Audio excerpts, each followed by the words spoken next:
Hablábamos al inicio entonces de cómo muchas veces necesitamos estos recordatorios porque con mucha frecuencia y mucha rapidez olvidamos lo que Dios ha hecho en nuestra vida. Hoy entonces vamos a tomar un tiempo para ver una historia de un monumento que nos hará recordar quién es Dios y qué es lo que Él ha hecho por nosotros. Si tiene su Biblia por ahí, acompáñeme a Josué capítulo 4. Hoy vamos a ver un poquito de historia. Y mientras usted lo busca, déjeme darle un poquitito de contexto y del marco en donde se está desarrollando el pasaje que vamos a ver. Aquí entonces vamos a hablar de la llegada, perdón, de la llegada del pueblo de Israel a la tierra prometida. Y un poquitito entonces de contexto histórico. Vamos a devolvernos un poquitito en la historia y vamos a ir a Deuteronomio, capítulo 34, versos 1 en adelante. Moisés ascendió de las llanuras de Moab al monte Nebo, a la cima del monte Pisgah, frente a Jericó. Allí el Señor le mostró todo el territorio que se extiende desde Galaad hasta Dan, todo el territorio de Neftalí y de Efraín, Manasés y Judá hasta el mar Mediterráneo. Les mostró también la región de Negev y la del valle de Jericó, la ciudad de palmeras hasta Zoar. Y luego el Señor le dijo: este es el territorio que juré a Abraham, Isaac y Jacob que daría a sus descendientes. Te he permitido verlo con tus propios ojos, pero no podrás entrar en él. Y allí en Moab murió Moisés, siervo del Señor, tal y como se lo había dicho. Aquí entonces lo que vemos en este texto es cómo Moisés ve lo que Dios le prometió. Dios le permite a Moisés entonces ver con sus propios ojos cuál es la tierra prometida de la que han estado hablando durante los últimos 40 años. Recuerde que ese es el contexto en que están.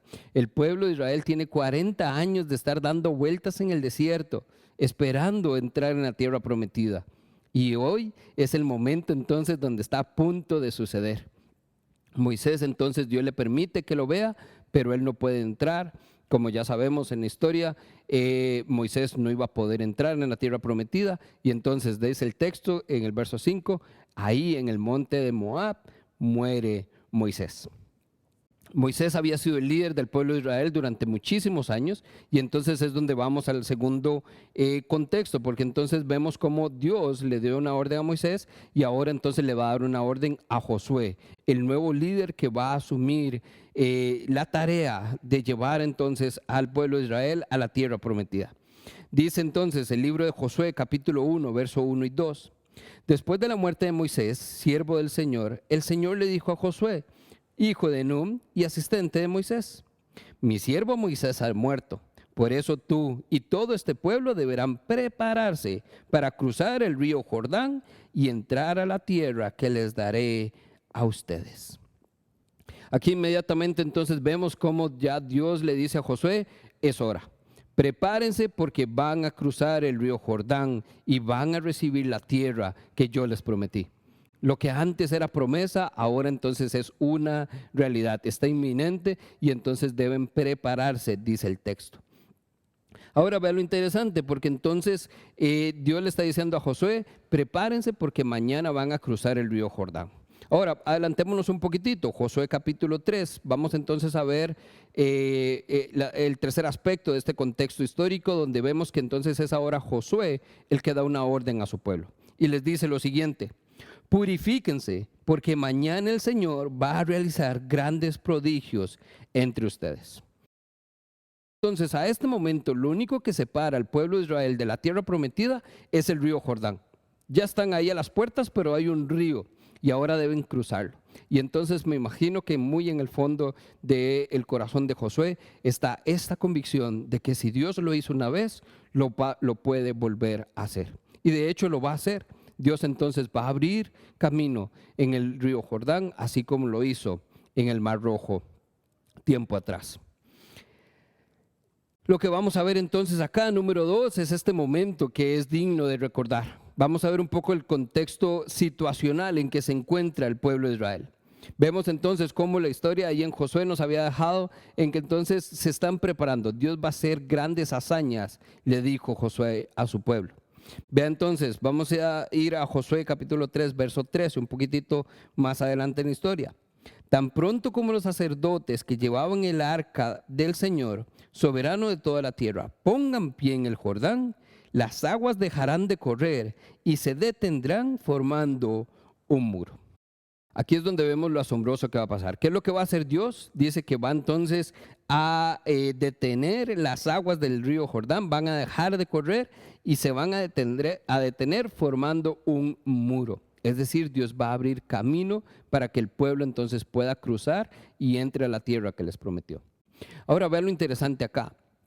Y es el concepto de obediencia, porque entonces ellos creyeron que esto iba a pasar. Número uno, Josué creyó a Dios cuando le dijo que eso era lo que iban a hacer.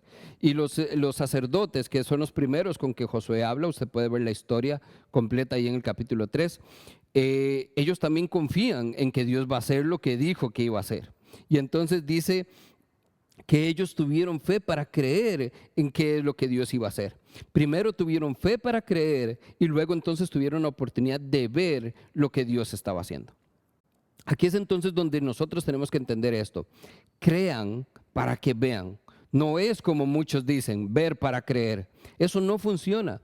En términos de nuestra relación con Dios, nosotros necesitamos creer para poder ver. Y así como entonces decía el verso antes, dice, nosotros vamos entonces a poder ver los grandes prodigios y hazañas que Dios va a hacer en medio de nosotros. Nos adelantamos un toquecito ahí, siempre en el capítulo 3, verso 17. Los sacerdotes que portaban el arca del pacto del Señor permanecieron de pie en terreno seco, en medio del Jordán, mientras todo el pueblo de Israel terminaba de cruzar el río por el cauce totalmente seco. Dos cosas acá entonces para poder entender la situación en que se encontraba el pueblo. Número uno, no estamos hablando de que Dios bajó las aguas para que entonces estuvieran a un nivel por el cual pudieran caminar. No estamos hablando de que tampoco era un barrial, entonces lo que quedó y el pobre pueblo iba ahí tratando de ver cómo hacía. Vean lo interesante, porque 2 veces dice el texto que estaba completamente seco. El pueblo de Israel cruzó por un cauce completamente seco. Eso es asombroso. Y lo otro que nosotros también debe llamarnos la atención acá, dice que entonces los sacerdotes que portaban el arca del pacto del Señor permanecieron ahí mientras todo el pueblo cruzaba.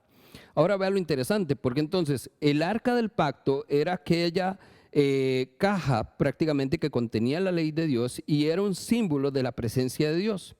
Dios había pedido entonces que hicieran el tabernáculo como una especie de tienda, y el arca siempre estaba en esta tienda y solo una persona, el sumo sacerdote, una vez al año podía entrar a ese lugar ante la presencia de Dios. Ahora ve el simbolismo que hay detrás de todo esto, asombroso. Mientras entonces el pueblo está cruzando por un río seco, el cual debería estar entonces, según los datos históricos, en su peor momento, donde incluso se desbordaban las aguas. Ese río está completamente seco, están cruzándolo de lado a lado.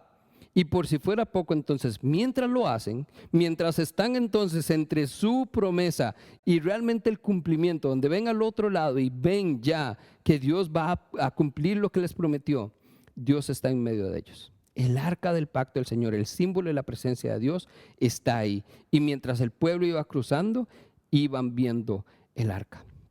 Entonces ahí es donde es asombroso, porque es lo que Dios nos dice. Dios no los estaba esperando al otro lado para recibirlos. Dios estaba en medio de ellos y con ellos para decirles, aquí estoy, yo estoy con ustedes y voy con ustedes hasta el lugar que yo les prometí. Asombroso, asombroso. Número 3, aquí lo que vamos a observar el texto, y ahora sí vamos a llegar al pasaje de hoy, Josué capítulo 4. Aquí lo que vamos a hablar es del monumento. En realidad vamos a hablar de 2 monumentos, son 2, no 1. Y vean lo importante de esto. Si vemos entonces que los monumentos se levantan para poder recordar esos acontecimientos asombrosos, ahora para que la historia nos hable de 2 monumentos, imagínese de verdad la clase de recordatorio que nos espera. Así que preste mucha atención y acompáñeme y hagamos la lectura juntos. Josué capítulo 4 del verso 1 en adelante. Cuando todo el pueblo terminó de cruzar el río Jordán, el Señor le dijo a Josué: elijan un hombre de cada una de las 12 tribus de Israel y ordénenles que tomen 12 piedras del cauce, exactamente del lugar donde los sacerdotes permanecieron de pie. Díganles que las coloquen en el lugar donde hoy pasarán la noche. Entonces Josué reunió a los 12 hombres que había escogido de las 12 tribus y les dijo: vayan al centro del cauce del río, hasta donde está el arca del Señor su Dios, y cada uno cargue al hombro una piedra. Serán 12 piedras, una por cada tribu de Israel, y éstas servirán como señal entre ustedes. En el futuro, cuando sus hijos les pregunten: ¿por qué están estas piedras aquí?, ustedes les responderán: el día en que el arca del pacto del Señor cruzó el Jordán, las aguas del río se dividieron frente a ella.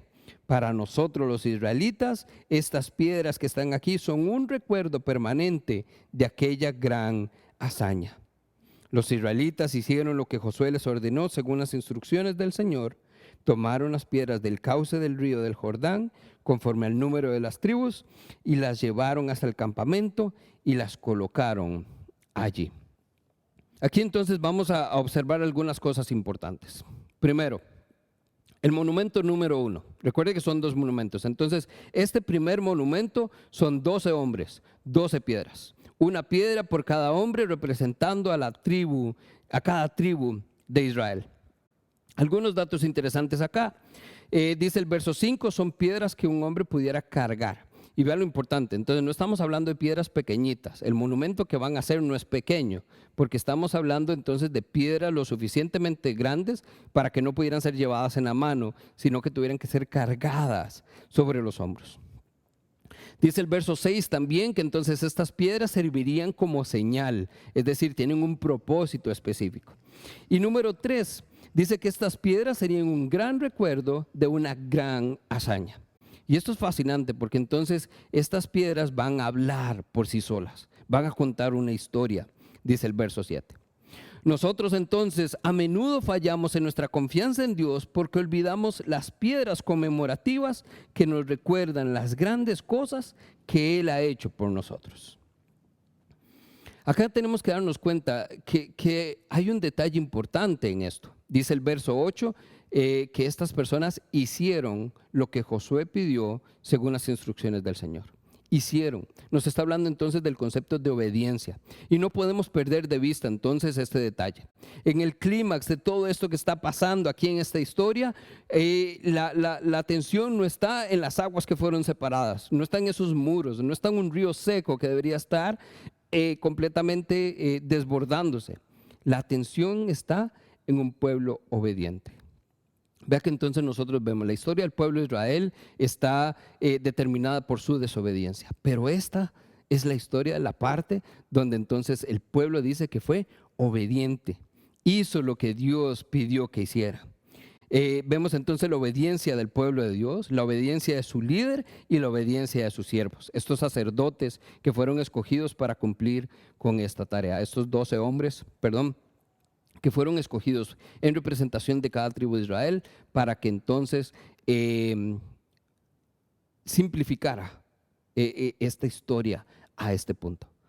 Dios está haciendo algo asombroso para todo el mundo, para todas las tribus, para todas las naciones. Número 2, vamos a ver entonces el segundo monumento. Esto es lo que pasó para el primer monumento. Ahora vamos a ver entonces este segundo monumento. Y es interesante porque ahora vamos a ver que son igual 12 piedras, pero un solo hombre. Vamos entonces de nuevo al texto. Continuamos en el verso 9. Además, Josué colocó 12 piedras en el cauce del río donde se detuvieron los sacerdotes que llevaban el arca del pacto. Esas piedras siguen ahí hasta el día de hoy. Los sacerdotes que llevaban el arca del pacto permanecieron en medio del cauce hasta que los israelitas hicieron todo lo que el Señor le había ordenado a Josué. Acá entonces nos debemos que hay un segundo monumento que se está levantando. Este monumento lo está haciendo Josué y lo está haciendo en el suelo mismo del río Jordán. Estas piedras que fueron sacadas anteriormente van a ser colocadas en tierra firme, en un lugar visible. Pero este otro monumento que está haciendo, lo está haciendo Josué en la base del río Jordán. Es decir, cuando las aguas vuelvan a su cauce normal, van a quedar bajo ellas. Sin embargo, vea lo simbólico que hay atrás de todo esto. Cuando entonces en los tiempos de sequía las aguas bajen lo suficiente, estas piedras se van a notar también. Y también los hijos van a preguntar, ¿qué hacen esas piedras ahí? Y ahí es entonces donde podemos contar una historia. Podemos decir incluso, especialmente en el tiempo de sequía, es cuando necesitamos recordar las grandes cosas que Dios ha hecho. Aquí entonces vamos a observar algo muy simbólico. Este monumento es sumamente simbólico y no podemos perdernos ninguno de los detalles. Así que preste con atención. Continuamos en el texto, solo que ahorita vamos a saltar un poquitito y vamos a irnos al verso 19. Así, el día 10 del mes primero, el pueblo de Israel cruzó el Jordán y acampó en Gilgal, al este de Jericó. Hago una pausa acá porque nosotros tenemos que ver que todo gran acontecimiento está registrado en la historia con una fecha y una hora. Y esta no es la excepción. Y nosotros tenemos que ver que hay algo muy simbólico detrás de todo esto. Dice el texto, el día 10 del mes primero. Este está asociado en nuestro calendario normal con los meses de marzo a abril. ¿Qué pasó también el día 10 del mes primero? Esta era la fecha entonces en que el pueblo de Israel acostumbraba a seleccionar el cordero que iban a vigilar durante los siguientes días para asegurarse que era lo suficientemente puro para ofrecerlo como sacrificio en la celebración de la Pascua, una de las celebraciones judías más importantes y significativas. Y vea entonces cómo Dios está uniendo estos momentos. Así como entonces ellos recordaron durante muchísimos años celebrando cómo Dios los había sacado de Egipto, entonces en esa misma fecha Dios les está diciendo, estoy cumpliendo mi promesa, en el día 10 del mes primero. Y no queda aquí tengo que hacer un paréntesis porque esto es asombroso también. Este simbolismo nos conecta directamente a la figura de Jesús. Porque también en el día 10 del mes primero, Jesús se presentó a sí mismo como el Cordero Pascual. Jesús fue llevado a la cruz y murió por todos nuestros pecados. Y ahí fue donde se convirtió entonces en nuestro Redentor, en el día 10 del mes primero. Se da cuenta entonces cómo este monumento no es solamente un simple recordatorio, sino es algo sumamente simbólico a través del cual Dios quiere que la gente le recuerde.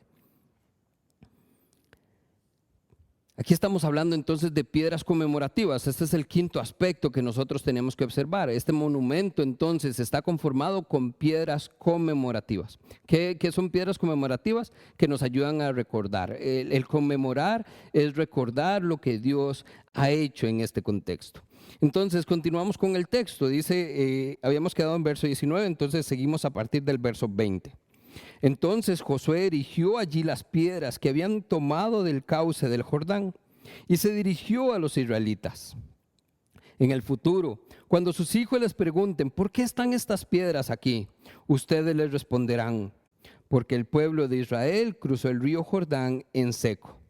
El Señor, Dios de ustedes, hizo lo mismo que había hecho con el mar Rojo cuando lo mantuvo seco hasta que todos nosotros cruzamos. Esto sucedió para que todas las naciones de la tierra supieran que el Señor es poderoso y para que ustedes aprendieran a temerlo para siempre. Una pregunta que nosotros también tenemos que hacernos. ¿Por qué están estas piedras aquí? Y vea, de verdad, si no han notado, Dios es un Dios creativo. Y vea lo impresionante. Dios entonces está utilizando este monumento como un inicio de conversación, como una introducción a una conversación que usted y yo podemos tener con nuestros hijos o con otras personas para su efecto. ¿Por qué están estas piedras aquí? E ilustra. Entonces, ¿esto qué nos está diciendo? Esta ilustración que habla de cuando sus hijos en el futuro pregunten. Recuerde que los niños son muy curiosos. Entonces, imagínese la escena. Usted simplemente va ahí por el camino y de un momento a otro ve aquel montón de piedras apiladas. Y el niño entonces le va a decir, papá, mamá, ¿por qué están esas piedras ahí? Y entonces usted les va a decir, déjenme contarles una historia. Déjenme contarles cómo fue que eso sucedió. Ahí es entonces donde nosotros nos damos cuenta que Dios está haciendo algo sumamente simbólico en medio de todo este proceso. Dios quiere que entonces este monumento no solo sirva de recordatorio para quienes lo están viendo ahí en ese momento, sino está hablando entonces de lo que lo van a ver perdón, de que lo van a ver generaciones futuras, de que lo van a ver los hijos y los hijos de sus hijos. Y estos entonces, cada vez que lo vean, van a hacer la misma pregunta: ¿por qué? ¿Por qué están esas piedras ahí? Y la respuesta seguirá siendo la misma: porque Dios hizo que cruzáramos el río en seco. Detalles importantes acá. Gilgal entonces se convertiría a partir de este momento en uno de los principales centros de operaciones para la conquista de toda la tierra prometida. Habrían otros territorios también, pero entonces parece sumamente apropiado que este lugar donde están llegando, a donde van a acampar, después de haber cruzado el río Jordán, sea entonces el lugar donde se levante este monumento. El verso 21 entonces nos dice que Josué se dirigió a los israelitas. Note que antes, cuando habíamos visto esta misma pregunta, se dirigía únicamente a los sacerdotes, cuando les estaba preguntando, cuando les estaba, contando acerca de lo que iban a hacer. Dice: cuando sus hijos les pregunten, ustedes entonces van a poder responder que el arca del Señor cruzó entonces el río Jordán en seco. Ahora Josué entonces le está hablando a todos los israelitas, a todo el pueblo. Todos deben saber qué es lo que Dios está haciendo. Todo el pueblo tiene que saber que Dios está levantando un monumento, un recordatorio, algo que verán todos los hijos y los hijos de nuestros hijos. Y que cuando lo vean, todos sabrán que Dios ha sido bueno y ha sido fiel. Y que es un Dios poderoso y que puede hacer lo que para muchos es imposible. Y vea también entonces algo asombroso acá, versos 22 y 23, nos hablan entonces de que Dios lo hizo antes y lo va a hacer también en un futuro. Note acá lo que dice: el Señor, Dios de ustedes, hizo lo mismo que había hecho con el Mar Rojo cuando lo mantuvo en seco para que nosotros cruzáramos. Recuerde que entonces Josué es una de estas personas, lo veíamos ahora en la trivia, que todavía está viva. La primera generación había muerto en el desierto, esta segunda generación es la que está entrando a la tierra prometida, pero Josué fue de los primeros que entonces vio cuando Dios a través de Moisés abrió el Mar Rojo para que cruzaran. Lo hizo hace unos años. Josué entonces está diciendo, lo está haciendo otra vez, pero también está diciendo, y lo hará otra vez. Nosotros vamos a darnos cuenta que esto sucedió para que todas las naciones de la tierra supieran que el Señor era poderoso. Y esta es la parte realmente asombrosa, donde nosotros tenemos que darnos cuenta, y por eso menciono los dos aspectos. Hay nuevamente esperanza, porque recordamos que Dios lo ha hecho, pero también hay confianza, porque sabemos que si lo hizo una vez, lo puede hacer dos veces y lo puede hacer incluso otra vez. Aquí llegamos entonces al cierre, y esto es lo que quiero que vea. Hay un propósito entonces detrás de estas piedras. Las 12 piedras del río Jordán tienen un propósito específico en la historia y un propósito específico para usted y para mí. En estos últimos versos, ¿qué es lo que nosotros entonces podemos ver, entender y aplicar para nuestra vida? Número 1, hay un propósito para el pueblo. Las personas lo están viendo en tiempo real, es decir, están viendo lo que Dios hizo, cruzaron y dijeron: Dios es asombroso, Dios hizo algo maravilloso para nosotros. Número 2, hay un propósito para los hijos, porque entonces la indicación es en el futuro, cuando sus hijos les pregunten por qué están esas piedras aquí, ustedes les van a decir qué fue lo que hizo Dios.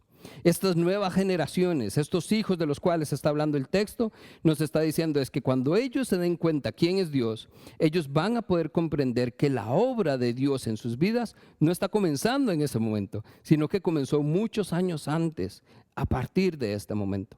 Y es lo mismo que nos pasa a usted y a mí. Esa fe que hoy tenemos, nosotros vemos que entonces está ahí y tenemos una convicción porque viene a partir de experiencias y de recordatorios de hace muchísimo tiempo que Dios ha utilizado para recordarnos que Él es bueno y que Él es fiel.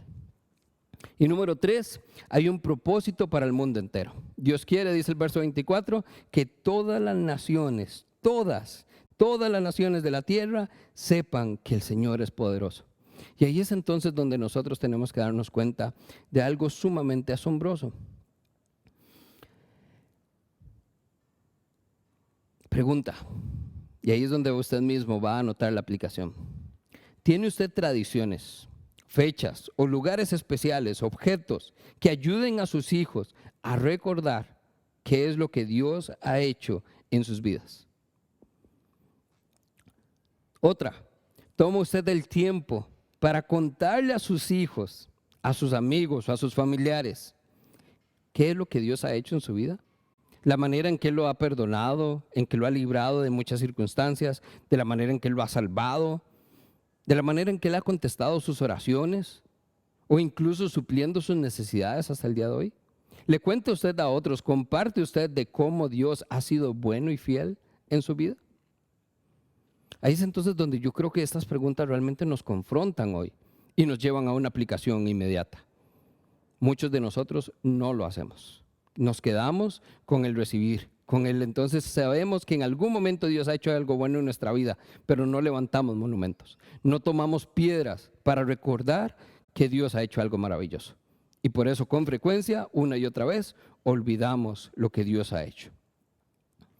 Hoy nosotros entonces sabemos que Dios es poderoso, pero no solo por lo que pasó aquella vez, y de hecho no solo por lo que pasó en el río Jordán, sino por lo que pasó en el Mar Rojo antes de eso, y por lo que pasó mucho tiempo antes incluso.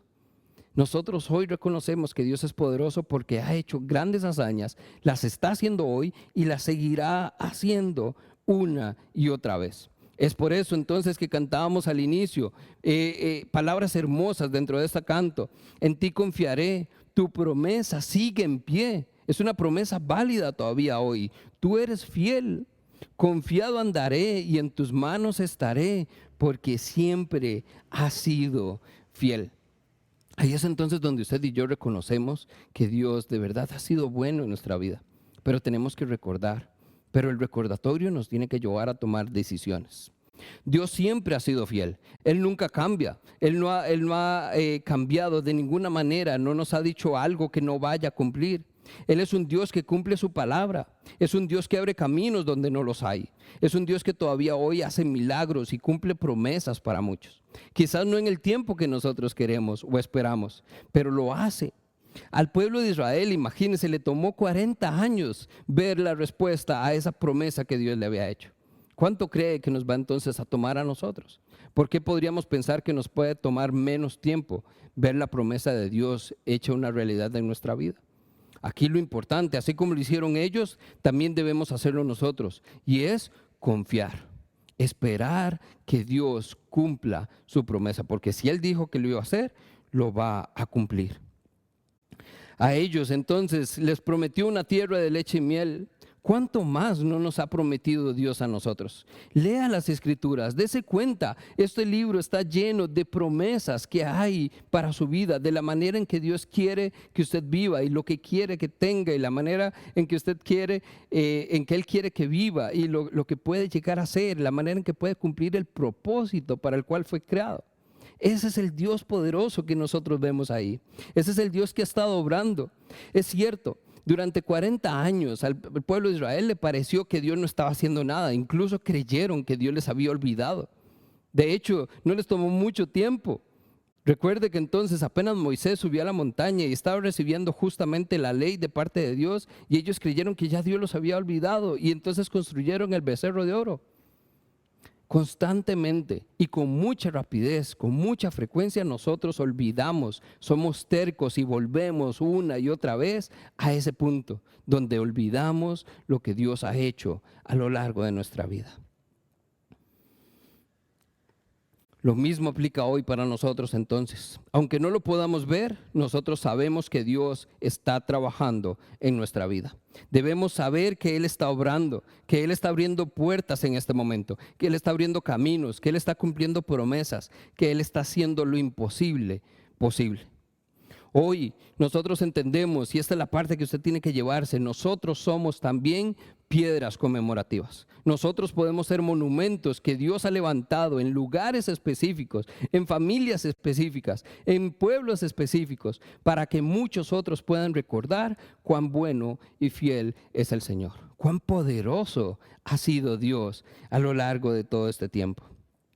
Nosotros entonces, al igual que estas piedras tenían un propósito, nosotros también tenemos un propósito. Y es contarle a otros lo que Dios ha hecho, lo que puede hacer y lo que hará una y otra vez. Y esto es razón suficiente para que entonces terminemos hoy adorando a nuestro Dios. Hoy yo le invito a que terminemos juntos en adoración, confiando plenamente en el Dios que usted y yo profesamos, en el Dios de lo imposible, el que todavía hoy hace milagros y abre caminos, el que cumple promesas, y el Dios que aunque no lo podamos ver, sabemos que está ahí con nosotros, que no nos abandona en ningún momento. Sabemos que ese Dios hoy está aquí con nosotros.